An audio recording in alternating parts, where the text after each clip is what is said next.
Welcome to Mind the Insight Gap, where everything in digital intelligence is explored. Hello, Shruti. How are you? Welcome to episode 3. Hi, Jess. How are you? I'm good. I'm so excited to come back for episode 3. And this time we have a burning topic to discuss. I think it's burning not only on our industry, but everywhere. How AI is shaping social media and digital insights. This episode was initially supposed to be about dashboards and how we can make it better. True. But then, don't you think how we used to think about dashboards or data or visualization or analysis has completely changed, making dashboards almost redundant, whether those dashboards can be in the social media management space, whether it is content calendars that we're thinking about, or just insights in general. I agree with you. I think from when we started the podcast around January 2026, we're thinking about the different topics we want to touch upon. We were actually, thinking about dashboards, and things have evolved so quick in different industries. And when we think and talk about social media, we tend to, you and me, talk about most of the time social media listening. I think something important I want to bring up in this episode, we want to touch all the spectrum. We want to touch social media management. We want to talk also about social media content creation and social media listening. And here, I feel the tools are amazing now, right? Like with all of these AI, but somehow it feels like, and I'm getting from everywhere, something is missing, something is off. People are not really getting where they want to be quick. Do you have any thoughts on that? I think from where we were, let's say 3 years ago, it was how can we visualize the data better, right? And getting to that was what we were expecting of the technology that we integrate into our workflows. Business intelligence as such has changed so drastically where now no one wants to look at a chart and deduce anything. They just want to ask a question, right? You want to ask the chatbot a question saying, where did my sales do well? Or in our context, when is the right time to post content? What is the right time where I've got the maximum likes? That evolution in itself has made everybody think that getting to their result has to be quickest. So people are producing and producing and producing because they think it is quicker with the help of AI. But what about authenticity? What about how do you make a process better? So when I was in business school, one of my professors, he rightly pointed out, he always said, processes trump management at all points. And I think with the advent of AI, we're trying to plug it into everything. In management, we're trying to plug it into, let's say, scheduling, exporting, making sure nothing gets broken. In content creation, there's so many AI-driven ads, H&M is going at it. There's so many other beverage industries which have done that in Super Bowl as well. There is so much happening, but no one actually knows where to plug it right. Yeah. And I think you touched a very interesting point where speed doesn't mean that it's going to be better. We want it to be faster. We all the time want it to be faster. But we cannot also wait traditional research. We cannot wait for a survey and a month to get the results back. We need something quote unquote live.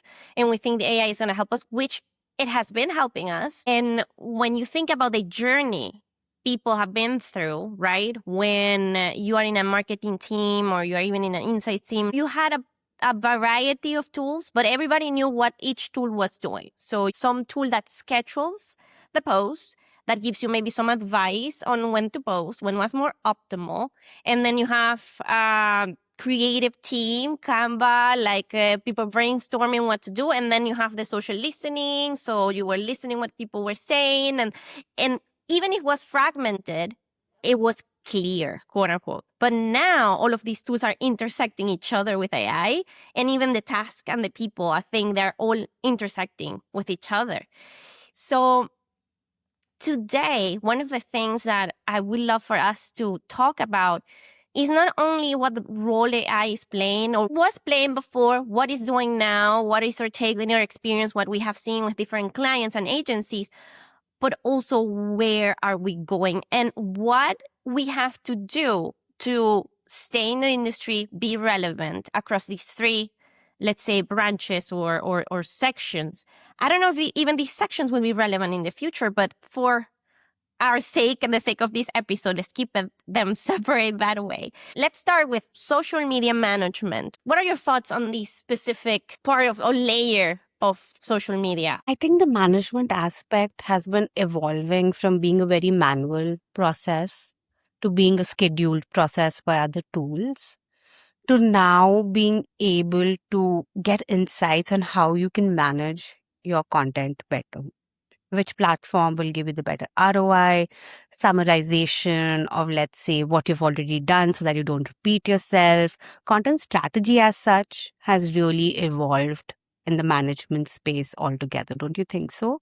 I mean, with the advent of AI, you can not just look at your content. You can look at anything publicly indexed and it can tell you on a topic what's happening. And Yeah. that's beautiful. I just want to say that AI, it might seem like the big bad wolf, but I think it's the fairy godmother as well. Because it has not let any data set be in silos. You couldn't correlate it to, let's say, sentiment or likes in the management space very easily to Yeah. understand if, people would have clicked on a UTM tag. Is that what is leading to it? It's all very deeply buried within the data and the management segment. But I think AI has done a beautiful job at it. What do you think, Jess? So for management specifically, I feel that, and here I'm going to get a little technical. We have the MCPs and that specific connector, which basically it's doing and sorry for using the same word, the connection between your social media, so your Facebook or whatever, with Claude. So you can ask the questions. The majority of people don't want to look at dashboards anymore. They want to have a conversation. They want to have almost a coworker to ask the questions.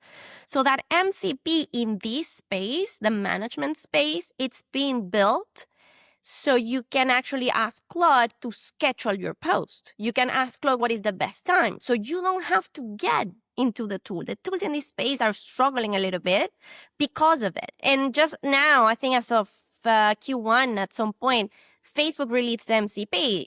So you can have the actual connector. There are some social media channels that don't have it.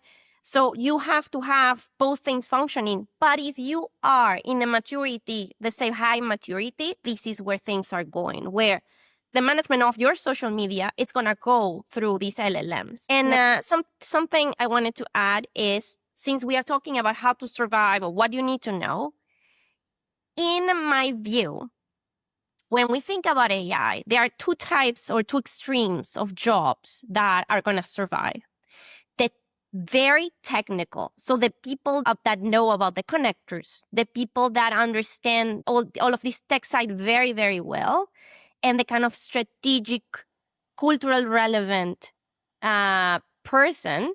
So the middle ground, to me, is the one that is suffering and should be looking at the resume, how I get skilled in any of those, because there is where we will see more suffering. So in this specific example, when we talk about management, it's going to survive the person that understands the connector, knows how to improve it, knows how to do it. And for the strategic side, understands that if there is something out there happening, and I'll give you a personal example, there is these 2 earthquakes happening in Venezuela, you shouldn't be posting.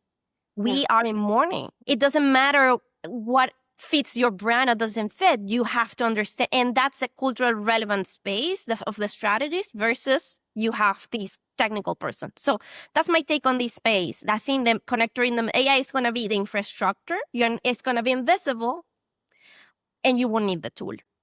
Yeah, I also feel that AI, in a sense, is becoming your knowledge library as well, right? So let's say you as a content creator or as an agency has started posting for multiple brands. They all are going to have different Facebook business managers.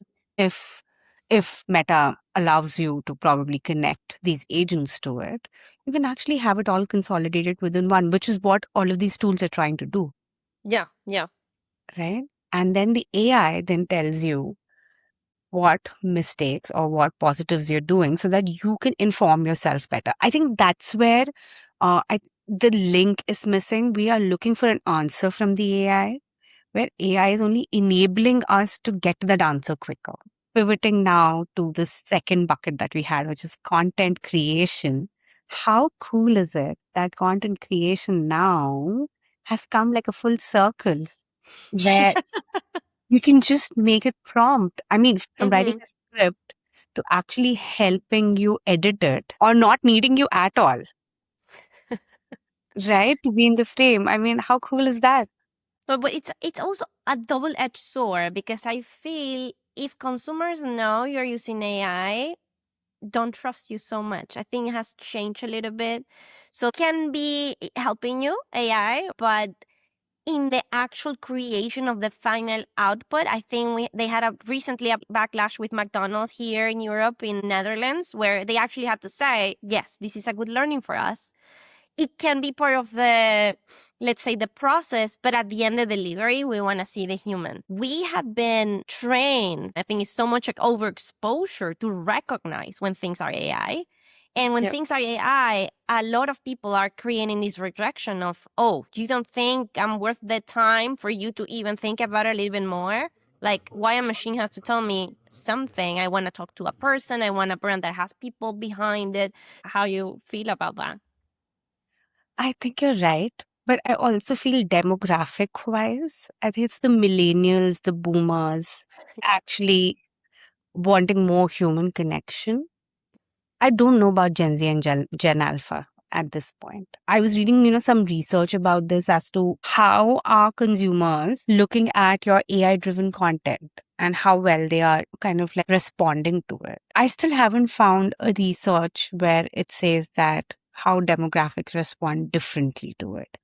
So whether be it an agency or a brand, we'll have to definitely look at who our target audience is and put it out. Because recently I was reading the lever to only do about like 100 odd campaigns or content things per campaign, but now they have like couple of hundreds. Okay. And that just became overwhelming for them. One, to consolidate, because then they had to approve those many contents as well, right? Or have the AI do it. And do you really want to trust AI at the end of the day with something as crucial as marketing and advertising? Yes, and I think this is a great point to talk about the two extremes I was referring before. So from the technical side, when we talk about content, it will be more about ideation, like creation, and like bouncing back some ideas. And for the human side, like you were saying, it will be more about, is this the voice of my brand? Does that make sense? And the people making those calls are the ones that are actually keeping their job. I love your idea about generations. I also think has something to do with how early adopter you are of tech. I think early adopters of tech, they just embrace it. Something new comes. I think those people are more open, generally more younger. And the people that it's like later adopter of tech, it's just not feeling as comfortable. I also think that so when tech innovations and disruptions happen, there's something called the S curve. So when a new tech disrupts any space, there is an S curve that it goes over. I think AI is still building on the S. And people who preempt, like you said, and jumped from one S curve of having the tool, the BI-like tool, to adopting AI, are now actually struggling with where in the workflows they should actually add it in. So let's talk about management and content creation. In management, they're looking at AI summaries, correct? So that it helps them manage their statistics better, helps them manage their yearly trackers, whether they've hit their impressions, their engagements, etc. better. Or content calendaring is better. In content creation, AI workflows come into place when you are scripting, when you want to brainstorm, when you want to probably add animations, right? But still, you need a human stewardship to it. Absolutely. I agree. I think we can move to our last section with the social listening. So here I feel is the place where AI is struggling to me the most. to close the gap for different reasons we have been discussing in our episodes before. We talk about privacy, we talk about data coverage, we talk about different things. I think AI here has been applied for a long time on social listening tools. It's an interesting space. It's different. Yeah, it's very different. And I think it takes the wolf approach and the fairy godmother approach in, different kind of things. The wolf approach would be when when a client is looking to have nuanced insights, thinking that the AI chatbot can help them with it. Mm-hmm. Where it is the fairy godmother is it helps you cluster topics very well. Mm. Right. And that's what I have seen clients more often than not use it for, especially who have like millions of data points. Yeah. Let's say if I just say Kit Kat, Yeah. AI is a wonderful approach there. But those nuanced insights, you can't expect to get out of an AI because let's think about it. It does statistical sampling when it analyzes the data. So the nuanced data points which you're looking at may not be as data backed as you want them to be, especially if it is business critical nuanced insights that you're looking at. So I feel that every tool now has an AI chatbot.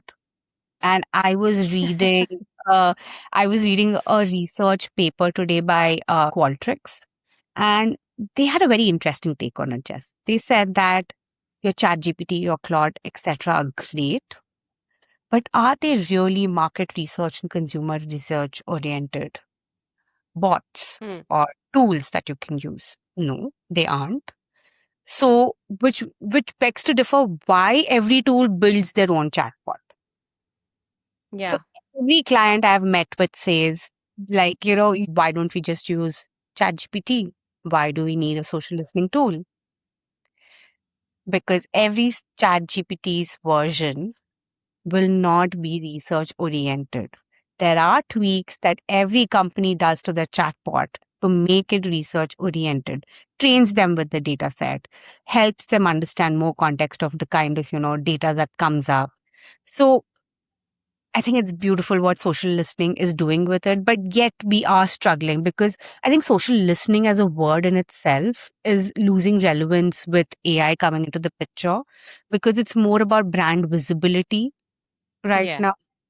And just what are your thoughts on, SEO going away, which was one of the most important use cases for doing social listening, and that being replaced with, GEO and AI visibility and all And of that. even before, sorry, I just want to close your idea before because I think it's super relevant. You were talking about the AI chatbots on the different platforms. I think here, for my example again of the two extremes, you have that heavy technical person that has to own the methodology of how you have to do social listening. And then you have the strategic person calling the shot saying, this is relevant, this is a trend, this is not. So the use of this AI chatbot, it's not yet perfect, but it will be the strategist, the one calling the shots. Since we have such a fragmented space in social media and with AI, this is something we have to work on. But I just want to give a couple of examples of how to survive. Like either you get very technical and you understand everything on the tech side here, or you are a strategist, you know how culture moves and what's trending, and you're also a trusted advisor. You have to have some experience. So I think the younger people entering this industry suffering the most, even if they have to fact check some of the things that AI is doing, because that's how they are placing these people to do right now. And coming back to your question on LLM visibility and how we're using social media, we know one of the main use cases now is seeing how you're being mentioned and what's being said about you. You use social media because you want to know on Reddit and different things how you're being mentioned, because when the LLMs are going to be used for recommendations from the public and you get asked, I don't know, what's the best place to go, the best restaurant, the best meat, they are sourcing from different places. So you have to know through social listening, where are the places this being sourced, what is being said, so you are showing correctly how you want to be shown when somebody asks. So super important. It is a shift. This is a shift on how we were thinking about social listening, but definitely AI is playing an important role here as well. Yeah. I also think that it's so important for brands to understand the kind of content that you're putting on their website impacts their EU. Yeah. So SEO is gone, but it doesn't mean that you stop updating your website. Now the new Google updates, I don't know if you've seen that, but Sundar Pichai actually said that YouTube is going to become very different. It's going to become YouTube search. Yeah.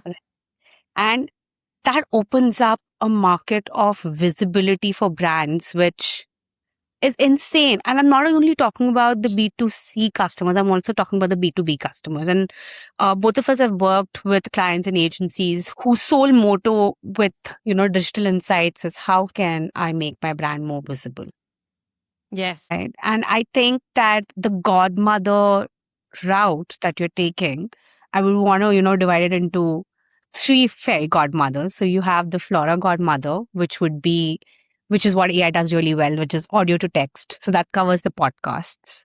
And then we have Fauna, who actually does image detection and low detection on videos.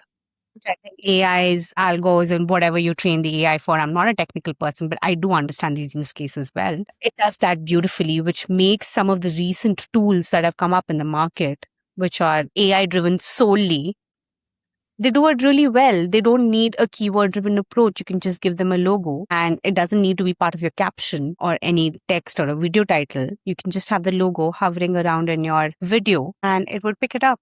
Yeah. Then we have Meriwether, who is, the content text. It's never going to go away, people.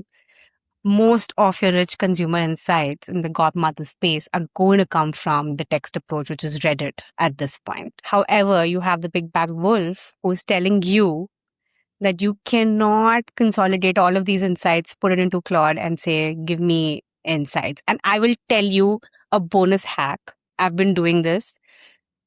Whenever any AI or LLM insights do you get, please prompt it to say, I hope you're not hallucinating insights. And trust me, you'll be amazed by the answers that you get. One time it hallucinated such an important insight. I was surprised. Yeah, and I heard you can ask the question twice and see what different outcomes you get from scratch. It's a good way to have like a A/B test. And that's actually pretty cool, Jess, because I think I would like to end by saying that you don't need a survey anymore. And AI can act as your persona, right? Based on the insights that the AI has given. I mean, how cool is that? So, Jess, before we end this, what do you think about the future in this space with AI? I know a lot of people said it will fade away, and we have seen it. Even Meta recognized that they have to hire some people back. OpenAI is hiring strategists, and we saw that too. So I think it's going slower than what people realize. I also think at the same time, and it's very strange, it's doing much more than what you think. So even me that I'm all the time being informed and testing things all the time, get wow, like every week with something. It's like, so you have to be on top. You have to be studying a lot. I think that's something new and not, but you have to be more informed than before. I do believe AI is going to take over again, like I said, that the middle ground of the job that we used to do, that the extremes will survive. And I think the tools will change, but the need for insight will not. We still need to get this from somewhere. And I don't think in the future you're going to trust 100% a machine to tell you what's going on for your brand. Beautiful. I couldn't have said it better. I think that the future of AI, I always used to think it's a bubble, but I don't think it's a bubble. I think it's foam. So the more you read about it and the more, you kind of like agitate it, it's just going to, grow and grow.